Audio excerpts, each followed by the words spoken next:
नमस्कार, हल्ला बोल टीवी देख रहे हैं आप। मैं हूं आपके साथ प्रियंका। देखिए, हाजीपुर से आरजेडी ने एक वीडियो फुटेज जारी कर गंभीर आरोप लगाया कि कैमरा बंद कराने का आरोप लगाया। उसके बाद कांग्रेस की साइड से आरोप लगा कि अमित शाह के द्वारा कैमरे पर पेपर चिपकाया जा रहा है। लेकिन अब समस्तीपुर से बड़ी खबर निकल के सामने आ रही है कि समस्तीपुर में सड़क पर मिली ईवीएम की वीवीपैट पर्ची। क्या ये पूरा मामला? इस विषय पे और भी ज्यादा जानकारी देंगे हल्ला बोल टीवी के संपादक दीपक शर्मा। तीनों अलग अलग मामले हैं जी बिल्कुल। हाजीपुर में जो वैशाली का हाजीपुर है वहाँ वहाँ जो स्ट्रांग रूम है, हाजीपुर के स्ट्रांग रूम में आरजेडी कार्यकर्ताओं ने वीडियो बनाकर दिखाया और राष्ट्रीय जनता दल के आधिकारिक ट्विटर हैंडल से ट्वीट किया गया कि देखिए कैसे यहाँ कुछ विधानसभा क्षेत्रों की जो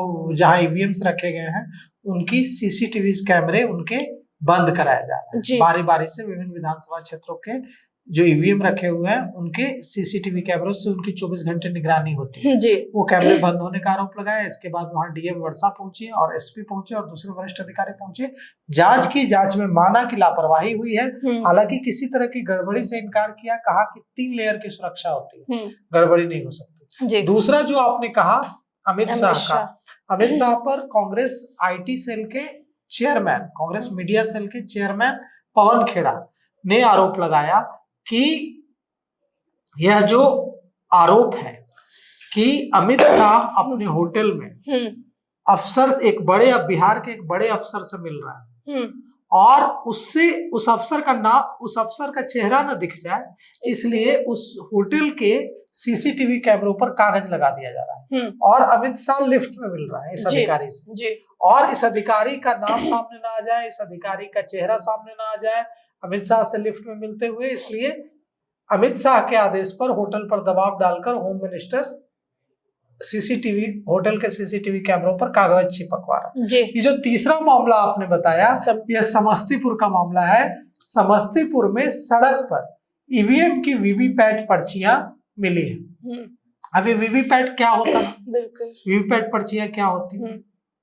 जब एक वोटर वोट डालने जाता है बूथ पर तो वो बटन दबाता है। मान लीजिए कि किसी को मुर्गा छाप पर बटन दबाना है तो मुर्गा छाप पर बटन दबाया और जब वो दबाया, हम एक काल्पनिक उदाहरण दे रहे हैं, हम कप भी बोल सकते हैं कि किसी को कप पर हल्ला बोल टीवी लिखे कप पर मुहर लगाना, बटन दबाना है तो वो हल्ला बोल टीवी छाप पर बटन दबाया। एक इमेजिनरी बात कर रहे हैं, हाइपोथेटिकल बात कर रहे हैं। तो जैसे ही उसने कप छाप हल्ला बोल टीवी छाप पर बटन दबाया तो उसके बाद एक पर्ची निकलती है जिसमें नाम लिखा होता है कि किस उम्मीदवार को वोट दिया गया, उसका नाम, उसका चुनाव चिन्ह, उसकी पार्टी, सब कुछ लिखा होता है ताकि जो वोट देने वाला वोटर है वो आश्वस्त हो सके कि उसका वोट सही व्यक्ति के खातों में सही व्यक्ति को गया है। ऐसा ना हो कि कई बार आरोप लगते हैं कि हमने तो वोट दिया दूसरे को लेकिन लग रहा है कि इस बूथ पर ज्यादातर मतदाता फला पार्टी के हैं और इस बूथ से ज्यादा वोट पड़ गया दूसरे को। तो इस तरह के आरोपों को, पहले इस तरह के आरोप बहुत लगते थे। इन आरोपों को खत्म करने के लिए वीवीपैट पर्चियों का सिस्टम लाया चुनाव।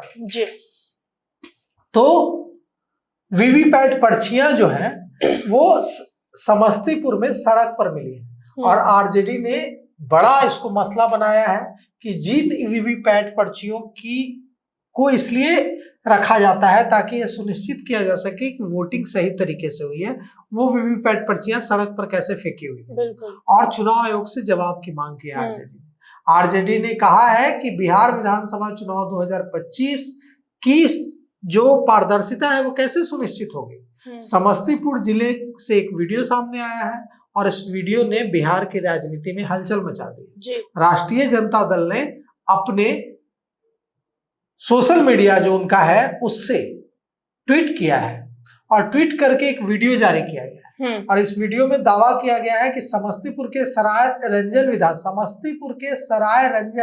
विधानसभा क्षेत्र के केएसआर कॉलेज के पास सड़क पर ईवीएम, इलेक्ट्रॉनिक वोटिंग मशीन से निकलने वाले वीवीपैट पर्चियां बड़ी संख्या में फेंकी हुई मिली है। अब वीडियो जारी होने के बाद आरजेडी नेताओं ने आसमान सिर पर उठा लिया है और कांग्रेस नेताओं ने भी आसमान सिर पर उठा लिया और पूछा है कि सड़क पर फेंका जाना एक सुनियोजित साजिश का हिस्सा प्रतीत होता है।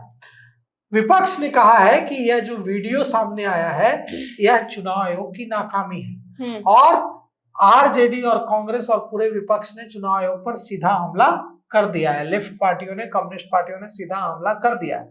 आरजेडी ने कहा है कि यह मामूली घटना नहीं है, यह लोकतंत्र पर हमला है और यह चुनाव आयोग की जो पारदर्शिता बनाए रखने का जो दावा है उसे खोखला साबित कर रहा है।